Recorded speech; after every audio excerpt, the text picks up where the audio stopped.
आज जब मैं महिंद्रा शोरूम गया था तो सबसे पहले 3XO का ब्लैक कलर देखा था which is looking absolutely good. और ये मिडिल वेरिएंट जो है वो बहुत ही ज़्यादा परफेक्ट है क्योंकि इसमें सनरूफ प्रोवाइड कराए गए हैं, पर कुछ चीज़ें दुख भी है जो मैं आपको बताने की कोशिश करता हूँ। सबसे पहले ब्लिंकिंग जो सामने के टचअप देख रहे हैं ना, ये DRL के साथ हाफ कटिंग पे आपको इंडिकेटर सेट मिलता है जो थोड़ा सा क्लासीनेस को कम बनाता है। अदरवाइज दूसरे वेरिएंट में थोड़ा सा ये अपग्रेडेड वर्जन है। इसके अलावा पियानो ब्लैक फिनिश जो सामने टच दिया हुआ वो इसे कंप्लीट बहुत ही ज़्यादा खूबसूरत बना रहा है, जिसमें मुझे ऐसा लगा कि इस कीमतों पर आप 3XO पर इस वेरिएंट पे डेफिनेटली इन्वेस्ट कर सकते हैं क्योंकि सनरूफ दिया है, हालांकि फुल वाला नहीं दिया है, पर जो दिया हुआ है वो मोर देन परफेक्ट है।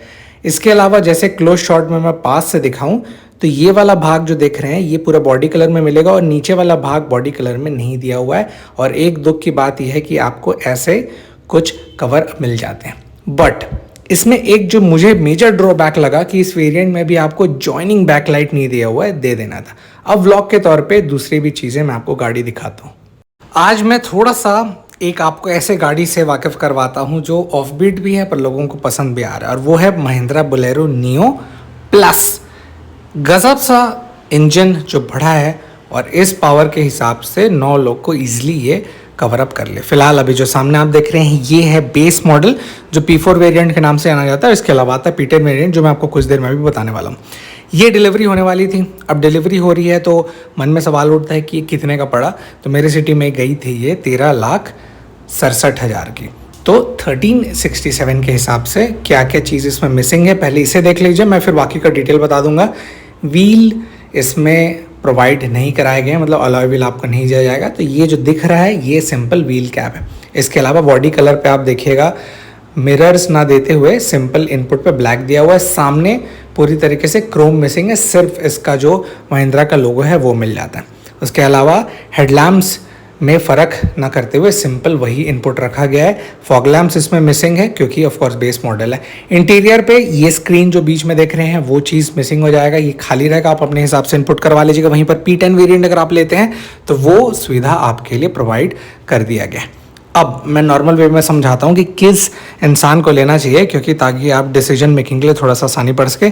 तो सिंपल भाषा में अगर ये आप बुकिंग पर्पज़ के लिए चला रहे हैं तो ऑल गुड, क्योंकि इन्वेस्टमेंट के तौर पे ये बुरा साबित नहीं होगा।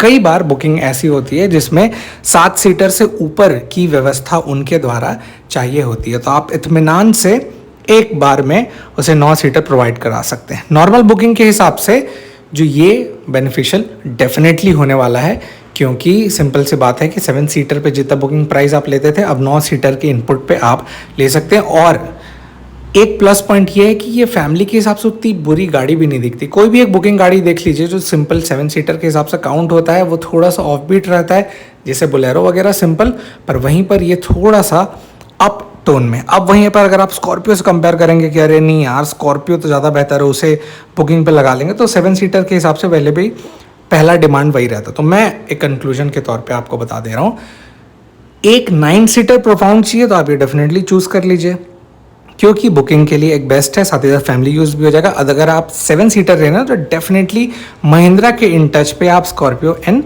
या तो सिंपल स्कॉर्पियो क्लासिक लीजिएगा क्योंकि वो ज़्यादा पॉपुलर है एनी हाउ। स्कॉर्पियो एन में बस एक प्रॉब्लम ये है कि अगर आप हाइटेड हैं तो मिडिल और पीछे में थोड़ा सा प्रॉब्लम जा सकता है, वहीं पर स्कॉर्पियो क्लासिक में ये थोड़ी चीज़ें बेहतर हो जाती हैं। इसके अलावा बहुत से माइन्यूट पॉइंट है जो कमर्शियल व्हीकल के हिसाब से काउंट होना चाहिए, जिसमें ये भी एक बेनिफिशियल रहेगा। अब ये जो इंजन है इससे आप ऑलरेडी वाकिफ़ हैं, तो ये 9 लोगों के हिसाब से सफिशेंट पावर दे देता है।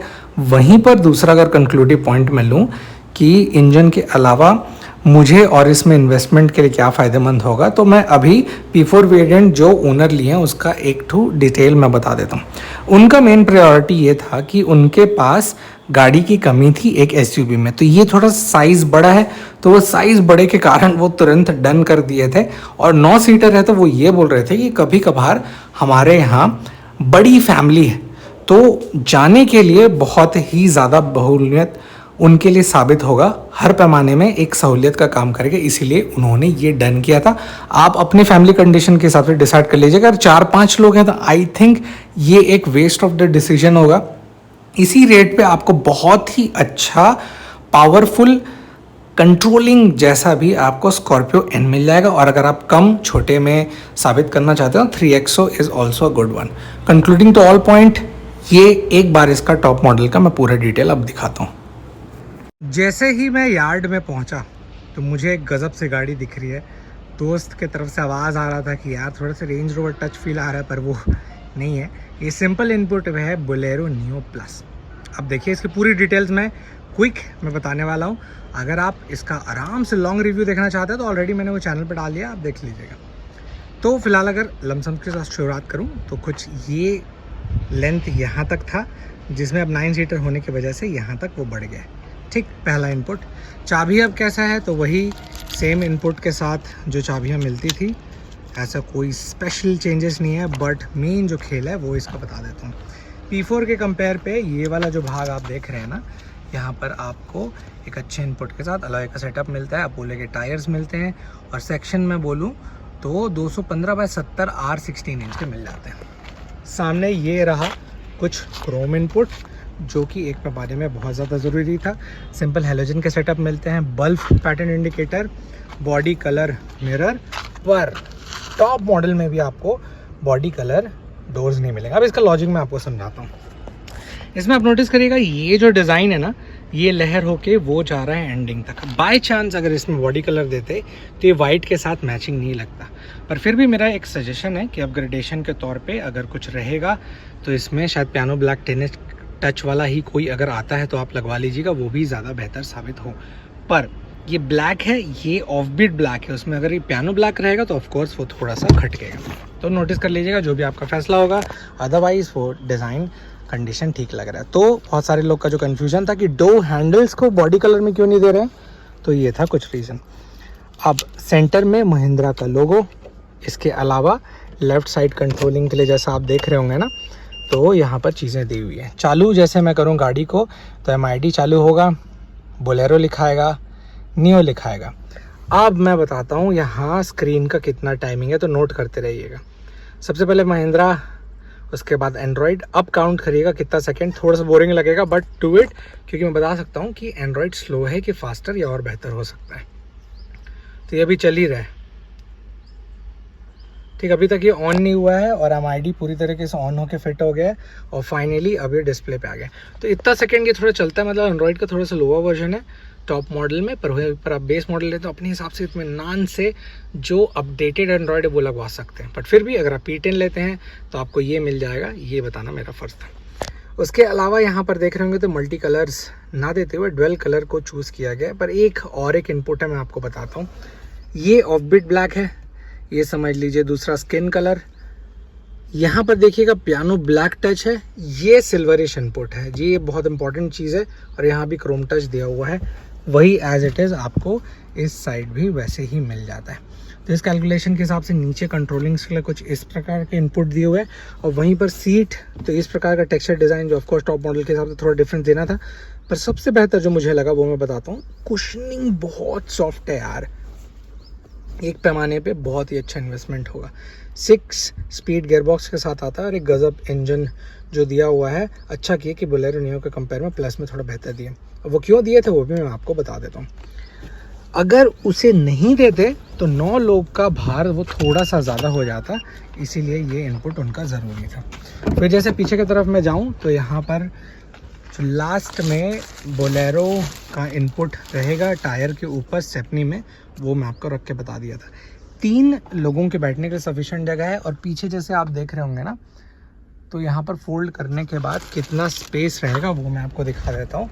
साथ ही साथ पीछे जैसे जाएंगे तो बैकलैम्प का सेटअप, P10 लिखा हुआ है। स्टेपनी के ऊपर जो लगेगा कवर मैं आपको अंदर दिखा दिया था। और खोलने पर भाई साहब एक जायगेंटिक स्पेस। पहले क्या था, बहुत कंजस्टेड था, सिर्फ बच्चे बैठ सकते थे। अब मैं बोल सकता हूँ कि थोड़ा बहुत लेग स्पेस आराम से मिल जाएगा। और अगर आप उसे फोल्ड करते हैं तो देखिएगा इस प्रकार के सफिशेंट जगह मिल जाता है, which is a plus point. अब बताता हूँ कीमत के बारे में। तो ये जो जायगेंटिक व्हीकल देख रहे हैं, ये मेरे सिटी में जा रही है 14,94,000। आपके सिटी में डेफिनेटली थोड़ा बहुत वेरी करेगा। इस वेरिएशन के हिसाब से आप बताइएगा कि क्या ये इफेक्टिव है कि नहीं, क्योंकि 15 लाख के इनपुट पे ये व्हीकल डिज़ाइन एलिमेंट में जो थोड़ा सा खटकता है, क्योंकि यहाँ से भले वो रेंज रोवर दिखे पर वहीं पर मैं अगर आपको दूसरी चीज़ दिखाऊँ ना तो वो थोड़ा सा आउटडेटेड डिज़ाइन फील होता है। तो इस कंडीशन के साथ क्या ये इफेक्टिव है कि नहीं, कमेंट डाउन बिलो।